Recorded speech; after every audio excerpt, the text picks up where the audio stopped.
بسم الله الرحمن الرحيم الحمد لله رب العالمين والصلاة والسلام على أشرف الأنبياء والمرسلين أما بعد فأعوذ بالله من الشيطان الرجيم بسم الله الرحمن الرحيم إن الصلاة تنهى عن الفحشاء والمنكر صدق الله العظيم إن الله وملائكته يصلون على النبي يا أيها الذين آمنوا صلوا عليه وسلموا تسليما الصلاة والسلام عليك يا سيدي يا رسول الله وعلى آلك وأصحابك يا سيدي يا حبيب الله. All praise glory belongs to Allah Ta'ala. Endless peace, blessings upon our Master Sallallahu Alaihi Wasallam, his companions, his wives, his noble household. Allah Ta'ala raise ranks of all the awliya, shuhada, and the righteous, rightly guiding ulama of this ummah. Allah Ta'ala, the first command He gave to mankind was to believe, was to have faith, and to believe in Him and His messengers, alayhimu salatu wassalam, to believe in the angels, the books, and destiny, judgment day, life after death, these basics of Iman Mufassal. That is the first command which Allah Jalla Jalaluhu gives to mankind at large and Muslims especially. And belief is the core, the foundation of everything. It is the root. Once a person has firm and correct belief, then upon this belief, upon this foundation, a person will build good actions. And amongst the good actions, indeed, one of the most important of actions and worships in the court of Allah subhanahu wa ta'ala is Salah. The prayer which is commanded upon Muslims 5 times a day. Allah Jalla Jalaluhu has mentioned Salah hundreds of times in the Holy Quran. Up to 700 times. And the Salah is an important obligation, so much that in some narrations it is mentioned to the effect that إِنَّ الْفَرْقَ بَيْنَ الْمُسْلِمِ وَالْكَافِرِ تَرْكُ الصَّلَاةِ. Indeed, the difference between a Muslim and a kafir, a Muslim and a non-Muslim, is the leaving of Salah. Such that some of the companions were of this belief and of this opinion as well. And one who does not pray Salah, he has no share in Deenul Islam.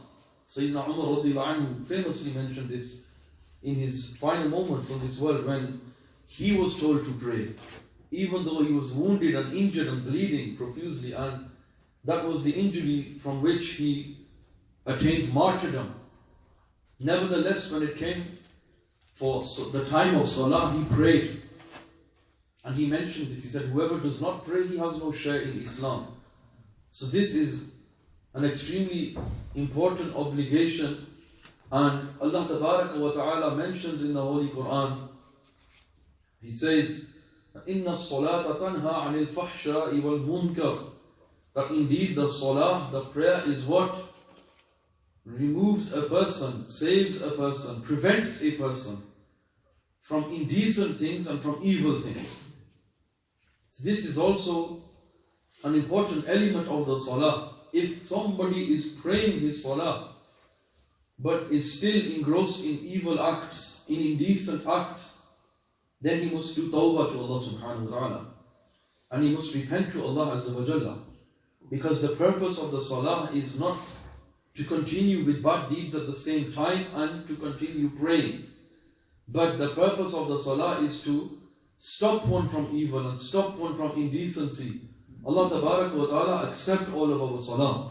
And Allah wa ta'ala give us tawfiq to do true tawbah in His court. Allah subhanahu wa ta'ala in another maqam, He mentions those people who pray their Salah but they are forgetful of their Salah. الَّذِينَ هُمْ عَنْ صَلَاتِهِمْ سَاهُونَ الَّذِينَ هُمْ يُرَاءُونَ. Allah Jalla Jalaluhu in Surah Ma'un, He mentions that those people who are forgetful in their Salah.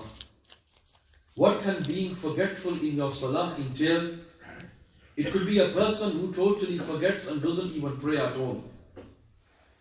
And that is the worst kind of enormity, the worst kind of kabira, amongst the most serious, major wrong actions, that a person totally leaves his namaz and doesn't even bother praying.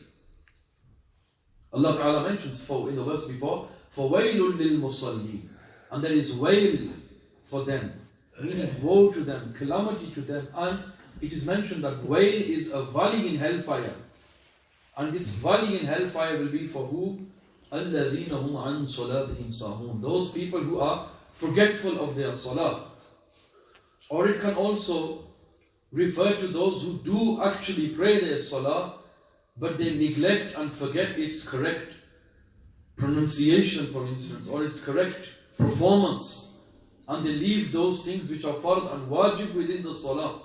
And they have also fallen under the category of wrongdoers, because they have neglected their salah and not safeguarded and protected it from major errors and mistakes which cause it to become invalid. Allah Tabaraka wa Ta'ala is instructing Muslims to be mindful of their salah. الَّذِينَ هُمْ يُرَاءُونَ. Then Allah mentions after that, those people who show, who do worship to show others.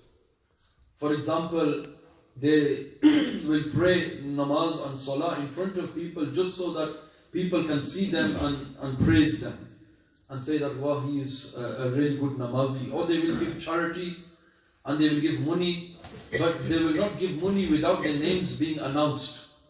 And if my name is not announced, they will feel upset. This is another form of riya. Who exactly are we doing this for? We are doing things for the sake of Allah subhanahu wa ta'ala, not for the sake of showing people. So this would fall under riya. The Messenger of Allah sallallahu alayhi wa sallam famously mentioned that on the Day of Judgment, those people who performed actions to show others, Allah subhanahu wa ta'ala will make an announcement. We'll have an announcement made, and then those people will be told, go and seek your reward from those for whom you perform these actions. So those people who were performing namaz, so people call them namazi. Those who were giving charity and giving sadaqah, so people call them a sakhi. Those who performed jihad, so people call them a ghazi. Those who became alim, so people call them alim. Who became hafiz, so people call them hafiz.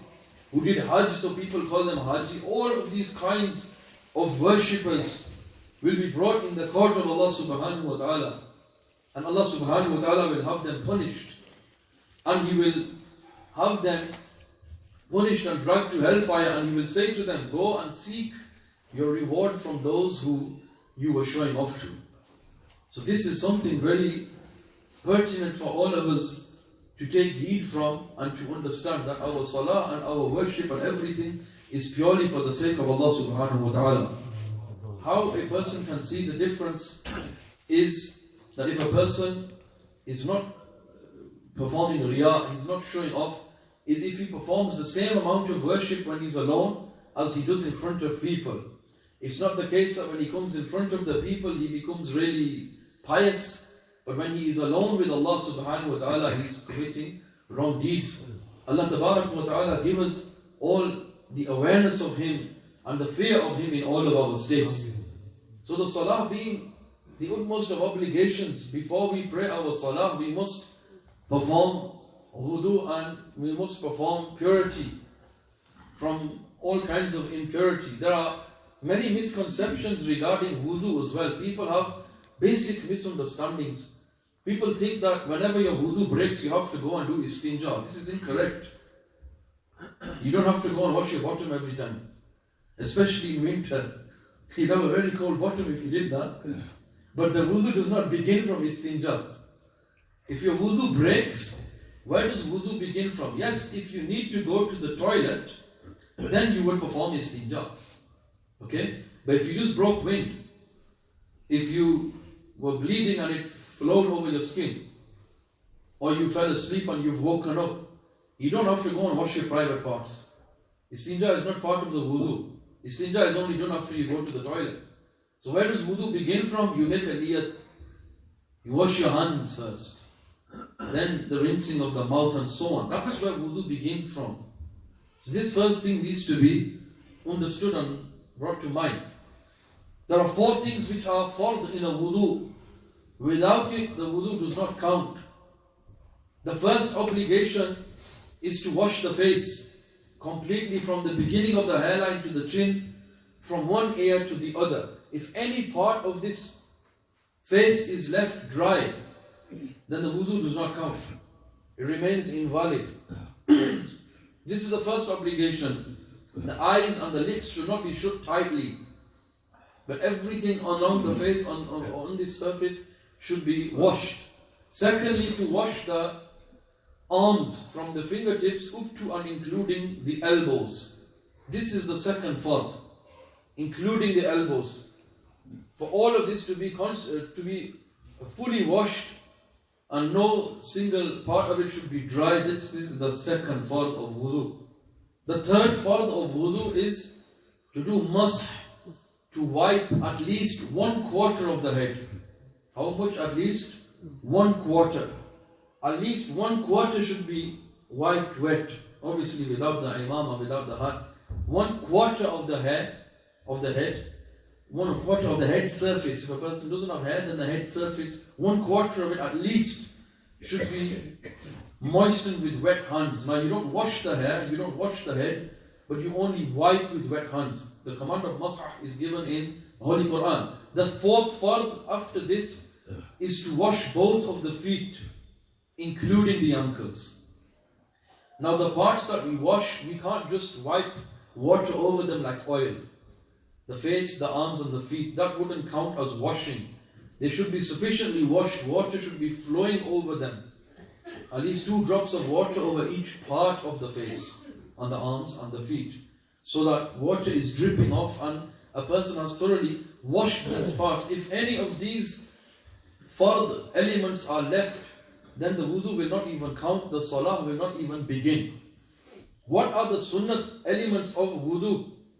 Which things are sunnat and should be done for wudu? First of all, a person should make a niyat. Nabi alayhi salatu wasalam mentions, niyatul mu'mini khayrun min amalihi. The intention of a believer is better than his action. Remember, إِنَّمَا الْأَعْمَالُ بِالنِّيَّاتِ. That actions are judged according to intentions. Every action in our life we have done, it's in accordance with our intentions. If our intention is to please Allah, the reward is with Allah. If our intention is otherwise, then that action will not give any benefit and spiritual reward in the next world, or any benefit in this world, even spiritually. So the intention is extremely important. First of all, after this, to recite Bismillahir Rahmanir Rahim at the beginning of wudu. To recite the Bismillah is sunnah. Then after this, to wash the hands up to and including the wrists 3 times. What's the third sunnah after this? Washing the hands 3 times up to and including the wrists. Thereafter, to do miswak. Now the sunnah of miswak, good job I have a pen here. The sunnah of miswak is very important sunnah. Nabi alayhi salatu wasalam stated that if it was not difficult upon my ummah, I would have commanded them to perform miswak all the time. So this is very important, and the reward of a salah, of one salah prayed with the miswak, after using miswak, it increases and multiplies 70 times. So the miswak, how is it supposed to be held? With the 3 fingers in the middle, and the thumb is towards the tip, and the little finger is underneath. So thumb and little finger underneath, 3 fingers are on top. And a person begins by moistening the tip, the bristles, and starts on the right, the top right, then the top left, bottom right and bottom left. And then a person will rinse the mouth, which is also sunnah, to rinse the mouth. And if you are not fasting, what is it sunnah to do? To gargle. But this gargling is only done by a person who is not in the state of fasting. Then after rinsing the mouth once, then second time, top right, top left, bottom right and bottom left. And then again rinse the mouth and gargle. Then again moisten the miswak and do the same. The top right, top left, bottom right and bottom left. The three middle fingers go on top. The thumb goes underneath, on the tip, and the little finger goes underneath. A miswak should not be longer than one's handspan. The miswak should only be as long as one's handspan. If it's longer, then it should be cut off the edges, and that's how long a miswak should be. So that's an important sunnah. If a person doesn't have a miswak, what does a person do? You use your finger. 3 times in the right, 3 times in the left, and then you rinse your mouth. So rinsing the mouth 3 times is sunnah. Gargling is sunnah if you are not fasting. What is the next sunnah after this? To put water into your nose. Now pouring water into the mouth or nose is done with the right hand. And when you pour water into the nose, you sniff water into the nose and you blow it out with the left hand. The nose should be blown with the left hand, not with the right. This is against the sunnah. Blowing out with the left hand 3 times. So you've done the next sunnah. The next part of the wudu is a fard, the first fard. What was the first fard? Washing the entire face. This is a fard. But to do it once at least correctly would be, the fard would be fulfilled. But how many times is sunnah to do it? 3 times. So we wash the face 3 times. Afterwards, to do khilal of the beard, run the fingers through the beard.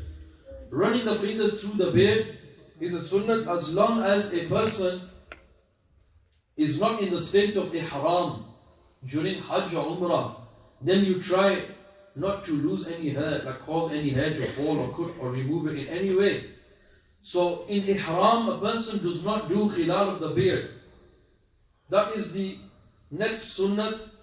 After this, it is sunnah. Fard we mentioned to wash both arms up to and including the elbows. And a sunnah after washing the arms is to do khilal of the fingers. You run your left fingers through the right and the right fingers through the left. This is a sunnah of doing khilal. After the sunnah of khilal and after this, the next fard was to do masah of 1/4 of the head. Now to do masah of just 1/4 of the head is a fard, but the sunnah is that a full head is done masah. The masah is done of the complete head, which will be with the 3 fingers. First of all, the fingers are joined. The 3 fingers, they run from the beginning, after removing the heart obviously, to the end.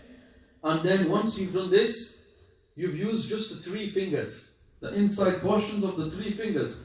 Then the palms come along the sides. Where do the palms come? Along the sides, over the ears and on the sides. So only the palms are used, all the fingers are in the air. But remember to keep the 3 fingers joined all the way. From the beginning to the back, the 3 fingers, the tips should stay joined. So only the 3 fingers wipe the top to the back. So you've used the 3 fingers now. What's left? The palms. The palms have been used along the sides. The full masah of the head has been performed. The sunnah is fulfilled. What is left which is wet? You only wet your hands once at the beginning. You don't wet your hands again before the ears now. According to us, the Hanafis, you wet the hands first thoroughly, and then you've done the head. After the head, these fingers, index fingers and the thumbs go behind the ear, the index fingers inside the ears. So once you've done this, index fingers inside, the thumbs behind, what is left wet now? The back of the hands. This extra element, wiping on the nape, this is mustahab. It's lesser than the sunnah.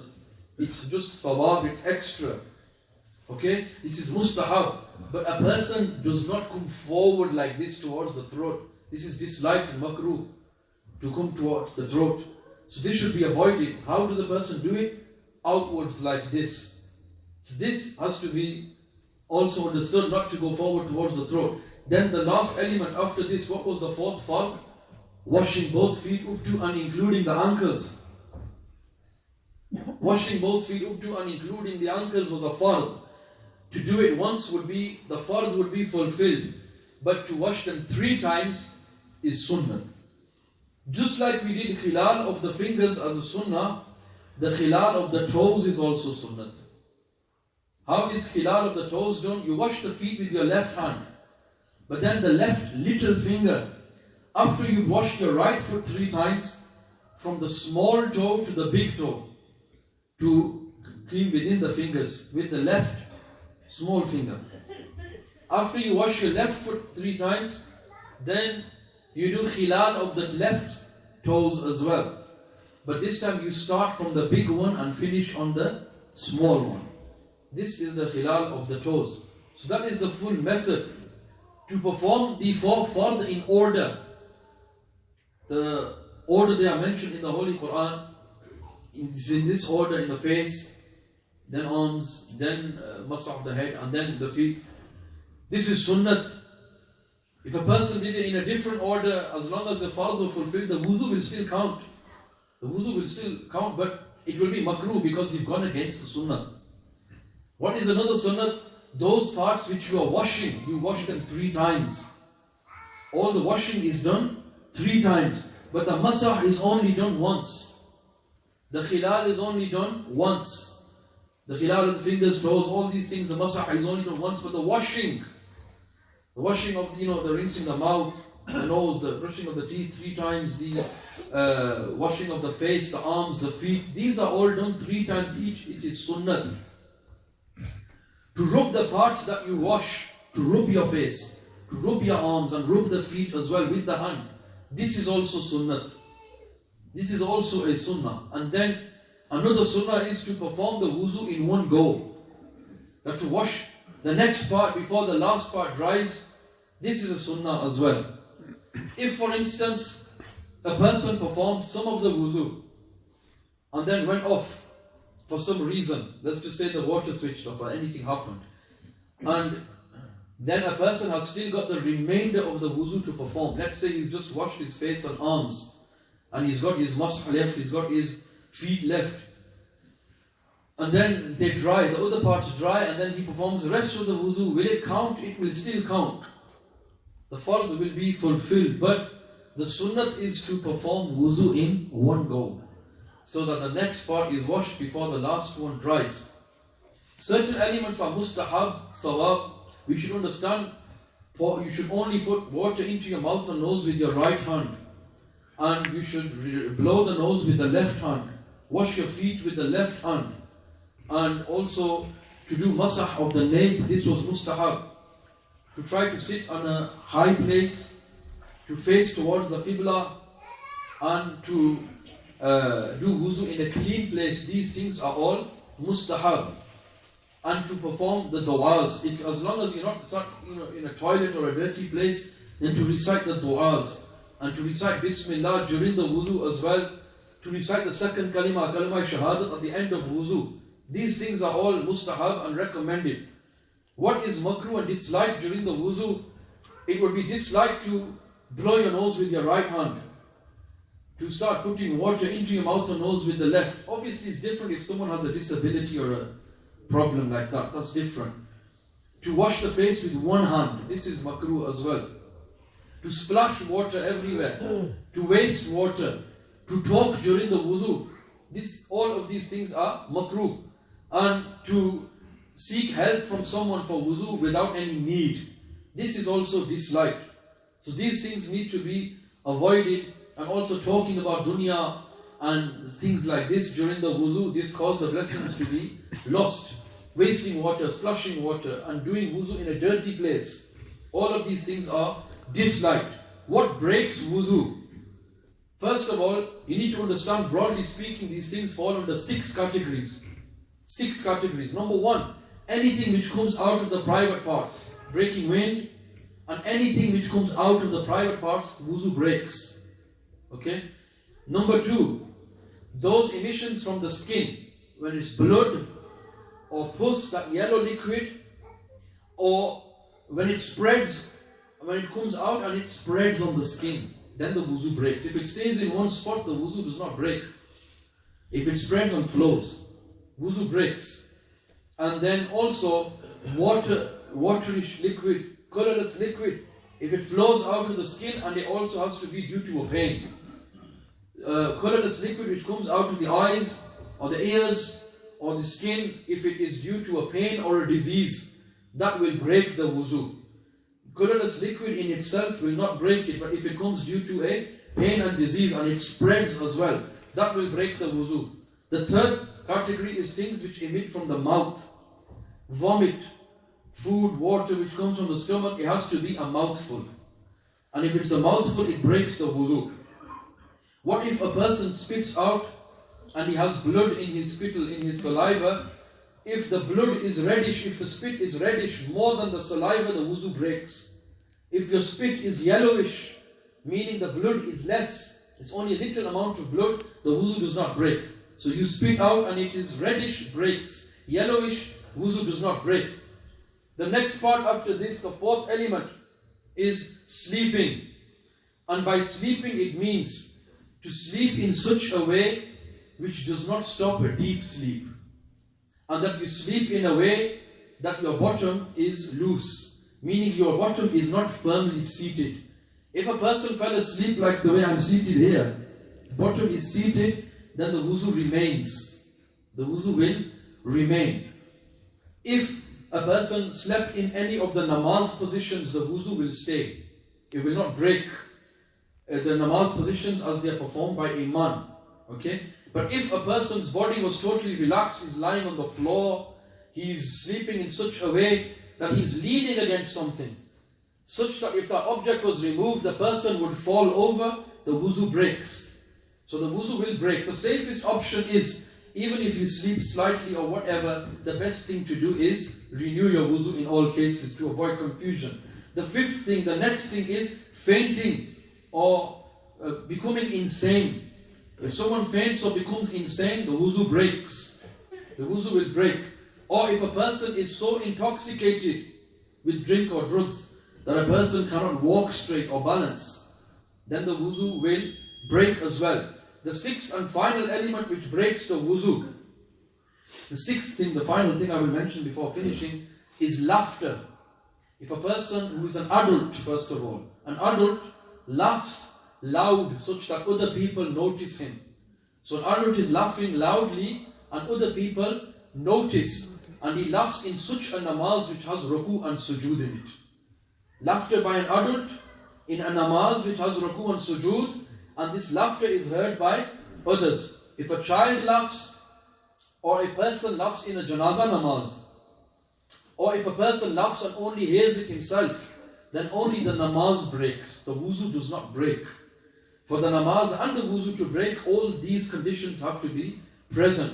And if a person merely smiles, then neither the namaz nor the wuzu breaks. Allah subhanahu wa ta'ala give us all the tawfiq to learn the obligatory knowledge. The next Jumu'ah, there will be collection for Jamia Nushaya in Jailam. Next Friday, inshallah ta'ala, if everyone can please help out in the collection for Jamia Nushaya. From next Jumu'ah we will do a collection. And also on this Sunday, at 1 p.m. in Tabligh al-Islam Masjid, Southfield Square, there will be Yarmi Sharif Mahfil at 1 o'clock. Everyone is invited this Sunday, 1 p.m. Southfield Square.